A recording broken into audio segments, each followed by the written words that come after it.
Historical efforts పెట్టాము అందరం. గౌరవ ముఖ్యమంత్రి గారు కూడా చాలా వ్యయ ప్రయాసాలతోటి సహాయక రెస్క్యూ ఎఫర్ట్స్ అన్ని చేపడతా ఉన్నారు. నేను నా తరపు నుంచి పంచాయతీరాజ్ డిపార్ట్మెంట్ తోటి ఎప్పటికప్పుడు సమీక్షలు చేస్తా ఉన్నాను లాస్ట్ టూ డేస్ నుంచి. ముందస్తుగా అందరూ అనుకున్నట్టుగానే ఇది వర్షం ఎక్కువైంది, తను వచ్చి సహజ వరద అనుకున్నా. ఆ తర్వాత రికార్డ్ బ్రేక్లో అసలు ఎవరు ఊహించిన విధంగా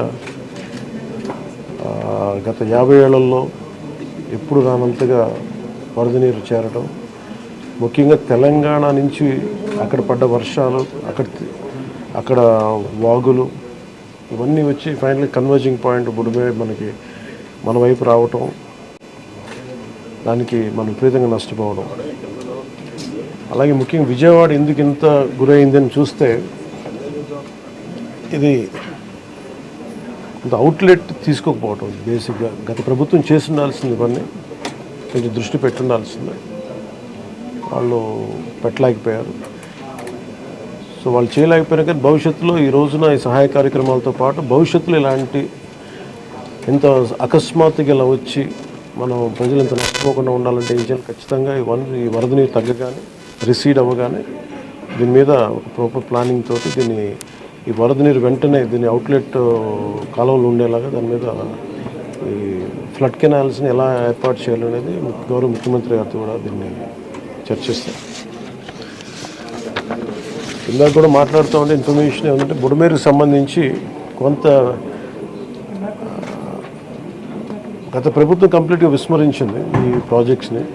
చాలా ఇప్పుడు మీరు చూస్తే మొన్న వాళ్ళ ప్రభుత్వం ఉన్నప్పుడు కూడా ఈ మన అన్నమయ్య ప్రాంతానికి పింఛా డ్యామ్ కూడా సరిగ్గా మెయింటెనెన్స్ చేయలేక నష్టపోయారు. ఒకటి కెపాసిటీకి మించి వరదలు వచ్చినాయి. ఒక్క ఆంధ్రప్రదేశ్ సంబంధించి మన తెలంగాణ నుంచి పడ్డ వర్షం కానీ అవన్నీ కూడా ఇది ఆంధ్రప్రదేశ్కి ఒక ముంపుగా ఏర్పడ్డాయి. దానితోడు ఈ అవుట్లెట్స్ లేవు, ఫ్లడ్ కెనాల్స్ సరిగ్గా నిర్మించుకోలేకపోయాం. ఒకటి మన స్టేట్ బైఫర్కేషన్ నుంచి ఇప్పుడు దాకా మన ఇన్ఫ్రాస్ట్రక్చర్ ఇలాంటి భవిష్యత్తులో జరగకుండా, నగరాలకు ఎలాంటి ముంపు వాటిల్లకుండా ప్రతి నగరాన్ని కూడా దీన్ని అసెస్ చేయాల్సిన అవసరం ఉంది. ప్రస్తుతం విజయవాడని ప్రత్యేక కోణం నుంచి దీని మీద దృష్టి పెట్టాలి. అదొకటి ఫ్లడ్స్ అయిపోయిన తర్వాత ఆలోచిస్తున్నాం. ప్రస్తుతానికి సిసోడియా గారు చెప్పడం దీన్ని disaster management head, state disaster management హెడ్గా ఆయన మా దృష్టికి తీసుకొచ్చింది ఏంటంటే, ప్రస్తుతం రిసీడ్ అవుతున్న నీళ్లు పెరగట్లేదు. రేపటికి ఇది మనకి ప్రకాశం బ్యారేజ్ 5 లక్షల 5 lakh క్యూసెక్స్కి 5 దాకా వచ్చేస్తుందని చెప్తా ఉన్నాను. సో మేజర్ ప్రమాదం మనం తప్పింది. అంటే చాలా అదృష్టవశాత్తు ఇది భగవంతుడి కరుణ అనుకోవాలి. ఆల్మోస్ట్ ఒక 10-12 వేల క్యూసెక్లు రీచ్ అయ్యి ఉంటే అసలు టోటల్ మనం ఊహించిన ప్రమాదం జరిగి ఉండేది. అసలు మన ఎవరో కూడా అన్కంట్రోలబుల్గా జరిగి ఉండేది. ఒకటి ఇది మేజర్గా చెప్పాలంటే ప్రకృతి విపత్తు. ఇంకొంచెం తక్కువ స్థాయిలో మనం డ్యామేజ్ అయ్యిండేది ఒకటి బుడమేరు కనుక గత ప్రభుత్వం సరిగ్గా మెయింటైన్ చేసి ఉంటాయి. ఎందుకంటే వాళ్ళు అన్నీ చిన్న చిన్న ఇరిగేషన్ ప్రాజెక్ట్స్ కూడా సరిగ్గా కనీసం వాళ్ళు ఈ లాకులు కూడా రిపేర్ చేయలేకపోయిన పరిస్థితులు ఉన్నాయి వాళ్ళకి. సో ఇప్పుడు వాళ్ళని తిట్టి కూడా ప్రయోజనం లేదు. ఎందుకంటే ఇది ముందు మనం ప్రస్తుతం మా చేతిలో ఉన్నది ప్రభుత్వం ఏమన్నా మేము ఏం చేయాలని ఆలోచిస్తామని ఉన్నంతలో మొత్తం కూర్చోబెట్టి దాదాపు ఇండియన్ ఎయిర్ ఫోర్స్ నుంచి, నేవీ నుంచి, హెలికాప్టర్స్ ద్వారా, అలాగే డ్రోన్స్ ద్వారా ఫుడ్ సప్లై అన్నీ చేస్తూ ఉన్నాం. అలాగే సహాయ కార్యక్రమాలు ముందుకు తీసుకెళ్తా ఉన్నాం. అలాగే పిఆర్ పంచాయతీరాజ్ నుంచి కూడా దాదాపు 242 టీమ్స్ని ఈ రోజున 262 టీమ్స్ని ఏర్పాటు చేయడం జరిగింది. ఇది వరద ఎఫెక్ట్ కాని జిల్లాల నుంచి ఈ ప్రత్యేకించి మన ప్రిన్సిపల్ సెక్రటరీ గారి ఆధ్వర్యంలో ఇది ముందుకు తీసుకెళ్తా ఉన్నాం. దీన్ని ఈ రెస్క్యూ కార్యక్రమాలకి చాలా బాధాకరమైన దాదాపు 19 మంది చచ్చిపోయారు. చాలా వారికి మనస్ఫూర్తిగా నా సంతాపం తెలియజేస్తాం. అలాగే ఒక 2 మిస్ అయ్యారు. ఒక పశువులు దాదాపు 136. అలాగే దాదాపు 1,72,000 హెక్టార్లు పంట నష్టం జరిగింది. అది విజ్ఞాన పంటలు కానీ, లేదంటే మామూలు మన ప్యాడీ కానీ, ప్యాడీయే దాదాపు 1,72,000 హెక్టార్లు. హార్టికల్చర్ వచ్చి ఒక 15,000 హెక్టార్స్ ఉంది. అలాగే 176 రీహాబిలిటేషన్ సెంటర్స్ని ఏర్పాటు చేయడం జరిగింది. దీనిలో ముఖ్యంగా ఈ దాదాపు 328 ట్రైన్స్ క్యాన్సిల్ చేయడం జరిగింది. 6,44,536 మంది ఈ వరదల వల్ల ఎఫెక్ట్ అయ్యారు. దాదాపు 193 రిలీఫ్ క్యాంప్స్ మెయింటైన్ చేయడం చేస్తున్నాం. అలాగే దాదాపు 42,707 మందికి రిలీఫ్ క్యాంప్స్లో అకామిడేట్ చేసాం. దాదాపు 194 మెడికల్ క్యాంప్స్ ఆర్గనైజ్ చేసాం. దీనికి ఇది ఇంకొక ఈ డేంజర్ ఇలా కంటిన్యూ అవుతుందా లేదని చూస్తుంటే ఖచ్చితంగా తగ్గుముఖం పడుతుంది. ఇది గాబరా పడాల్సిన అవసరం లేదు. అలాగే మేము సహాయ కార్యక్రమాలు పాపం అందరూ కూడా పిఆర్ పంచాయతీరాజ్ దగ్గర నుంచి స్టేట్ సిసోడియా గారి అధ్యక్షతన గౌరవ ముఖ్యమంత్రి చంద్రబాబు గారి ఆధ్వర్యంలో సహాయ కార్యక్రమాలు స్టేట్ డిజాస్టర్ మేనేజ్మెంట్ అలాగే నేషనల్ డిజాస్టర్ మేనేజ్మెంట్ అందరూ ఒకటే ఇన్ ట్యాండెమ్ కలిసి పనిచేస్తూ ఉన్నాను. సో దాదాపు ఈ సెంటర్కి 600 to 700 కాల్స్ వస్తూ ఉన్నాయి. ఈ సెంటర్కి ఎక్కడెక్కడ ఇబ్బందులు ఉన్నాయంటే అడ్రస్ చేస్తూ ఉన్నాం. అతి తక్కువ సమయంలో ఇంత ఎఫెక్టివ్గా పనిచేయగలిగాం. కానీ భవిష్యత్తులో ఇలాంటివి జరగకుండా ఉండాలని మేమందరం కోరుకుంటున్నాం. అలాగే ఆ దిశగా పనిచేస్తాం. ఇది ఒక రోజుతో కాకుండా ఇది రాత్రంతా పాపం సిసోడియా గారి కానీ అందరు కానీ ప్రతి పంచాయతీరాజ్ కానీ అందరూ ఈ డిజాస్టర్ మేనేజ్ ప్రతి ఒక్కరి కాల్ సెంటర్స్లో ఉన్నవాళ్ళు మొత్తం అందరూ రాష్ట్ర యంత్రాంగం మొత్తం ఆల్మోస్ట్ ప్రతి ఒక చిన్నపాటి ఏరియా కూడా ఒక ఐఏఎస్ ఆఫీసర్ని పెట్టి సహాయ కార్యక్రమాలని ముందుకు తీసుకెళ్తా ఉన్నాం. అలాగే సిసోడియా గారు కూడా ఆయన అహిర్నిస్లో లాస్ట్ ఒక 72 గంటలుగా ఆయనకి నిద్ర కూడా లేకుండా ఇక్కడే కూర్చొని మొత్తం అహిర్నిస్లు అందరూ అప్రమత్తంగా దీన్ని పర్యవేక్షిస్తూ ఉన్నాం. ఇప్పుడు దీన్ని అనలైజ్ చేసి ఇప్పుడు ఎవరి తప్పు వీటన్నిటికంటే కూడా మేము అంటే మా ముందున్నది మేము ఎంతో సహాయ కార్యక్రమాల్లో పాల్గొనగలం. అలాగే నేను ఈ సమావేశం తరఫున ప్రైవేట్ వ్యక్తులు కూడా మన పత్రికా ప్రకటన ద్వారా నేను మిమ్మల్ని అప్పీల్ చేశాను. ఈ రోజున మొత్తం రాష్ట్ర హితువు కోరుకున్న ప్రతి ఒక్కరూ 3 పార్టీల వ్యక్తులు మద్దతుదారులు అందరూ కూడా మనందరం ఇలాంటి ప్రకృతి విపత్తులు వచ్చినప్పుడు అందరం కలిసి మనం ముందుకు తీసుకెళ్ళాలి. రాష్ట్ర ప్రభుత్వం నుంచి కొత్తగా ఏర్పడ్డ ప్రభుత్వం మనం ముందుకు తీసుకెళ్తా ఉన్నాం. అలాగే మీ వంతు సహాయం కూడా మీరు చేయమని కోరుకుంటా ఉన్నాను. అలాగే నా సైడ్ నుంచి కూడా ఈ ప్రత్యేకించి రాష్ట్ర సీఎం రిలీఫ్ ఫండ్కి 1 కోటి రూపాయల నిధుల్ని నేను చంద్రబాబు గారి రాష్ట్ర ముఖ్యమంత్రి నిధికి నేను విరాళంగా ప్రకటిస్తున్నాను. ఈ సహాయ కార్యక్రమాలకి చిన్న ఒక పూర్తి స్థాయిలో ఏమాత్రం వాళ్ళకి వచ్చినా కానీ నాకు చాలా ఆనందం కలుగుతుంది. ఆ దిశగా రేపు కలిసి వారికి అందజేస్తున్న చెక్ ఒకటి. అలాగే ఈ పరిస్థితుల్లో ఒక చిన్న అనాలిసిస్ ఏంటంటే రీహాబిలిటేషన్కి షిఫ్ట్ చేయబడ్డవారు 42,000 మంది. నిన్న మెసేజ్ కూడా పెట్టాను. ఆర్బీ రోడ్స్లో కూడా దాదాపు 1,808 కిలోమీటర్లు డ్యామేజ్ అని ఒకటి కరెక్ట్ చేసుకోవాలి, దాన్ని దృష్టి పెడుతున్నాం.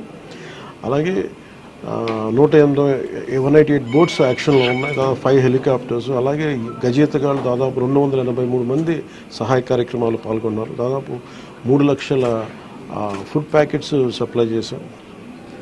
అలాగే ఈ కంట్రోల్ రూమ్ ప్రజలకు ఏదైనా సరే మీకు అత్యవసరమైన పరిస్థితుల్లో ఉండాలి అంటే ఇది 112 ఈ నెంబర్ కానీ అత్యవసర నెంబర్లు కానీ 1070. సో 112 మీరు ఎక్కడున్నా సరే విపత్తులు ఇరుక్కుపోయి ఏదైనా కష్టం ఏదైనా ఇబ్బంది ఉందంటే వెంటనే మేము స్పందిస్తాం. దానికి మీరు కంట్రోల్ రూమ్ నెంబర్ 112, ఇంకొక నెంబర్ 1070.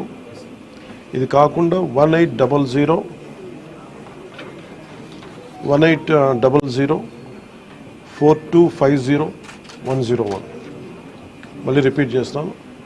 కంట్రోల్ రూమ్ నెంబర్స్ 112 అదొక ఈ ఫోన్ కన్నా చేయండి, లేదంటే 1070కి ఫోన్ చేయండి. ఇది కాకుండా మూడో నెంబర్ 1800 425 0101.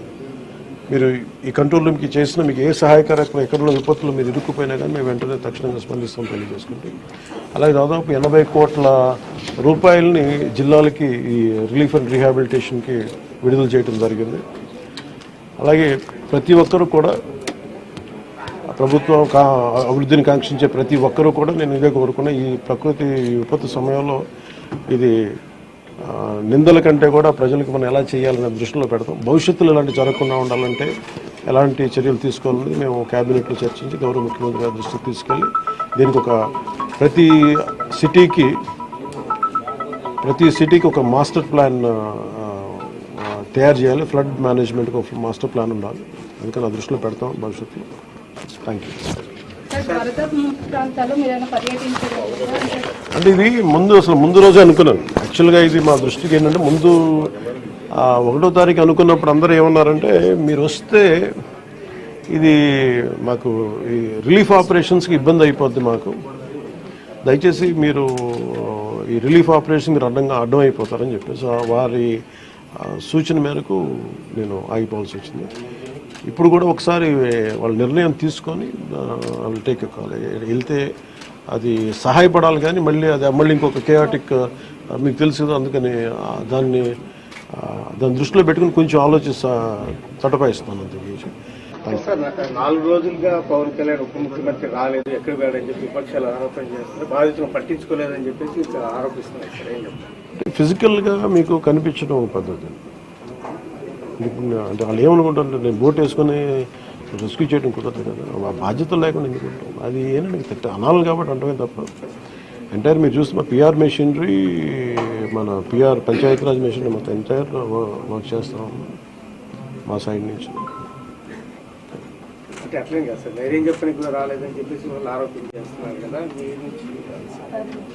అది నేను అట్లా అనుకోవట్లేదండి. అంటే ఏమైపోతుంది, ధైర్యం చెప్పడానికి వెళ్ళి ఒక్కసారి మీద పడ్డారు అనుకోండి. పరిస్థితులు ఎలా ఉంటాయంటే ఇప్పుడు నేను మొన్న పింఛా డ్యామ్ దీనికి వెళ్ళాను. నేను వెళ్ళి సహాయ కార్యక్రమం అంటే నేను ఒక ప్రత్యేకమైన పరిస్థితిలో ఉన్నాను, అది మీరు అర్థం చేసుకోవాలి. ఇప్పుడు నేను వెళ్ళి కూర్చుంటే వెళ్ళిపోదని రెస్క్యూ ఆపరేషన్స్కి ఇబ్బంది కలగకూడదన్నది ఒకటే నన్ను, ఆ సూచన ఒకటి నన్ను ఆపినాను, అంతమించి వేరే అనుకోలేదు. Thank you.